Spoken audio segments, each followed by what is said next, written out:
What happens when the best from the best simply isn't good enough anymore? It's a tough question and one that Gary Kubiak and the Denver Broncos coaching staff can't push off facing any longer. Is Peyton Manning's time as an elite NFL quarterback over? For a while now, NFL fans have been split on this debate, but Manning's performance in Sunday's 29-13 loss to the Chiefs may have swayed public opinion and not in Manning's favor. Manning was benched in the third quarter after throwing just 5 completions in 20 attempts for 35 yards with no touchdowns and 4 picks. Ironically, Manning had one of the worst games of his career the same day he passed Brett Favre as the NFL's all-time yardage leader. So could it be a sign it's time for Manning to bow out before he damages his legacy as one of the all-time greats?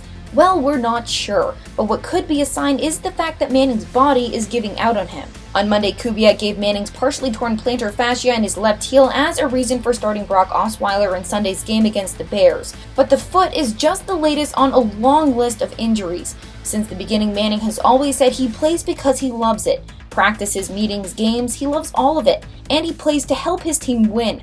But when his left foot gave out on him on Sunday, on top of a sore right shoulder, sore ribs, a surgically repaired neck, and a weak knee, he didn't appear to be enjoying himself, and he certainly wasn't helping his team win. As much as Kubiak and Manning might want to blame Sunday on a busted ligament and believe his performance will heal along with his foot, is that really the reality? If you ask Patriots quarterback Tom Brady, the answer would probably be no.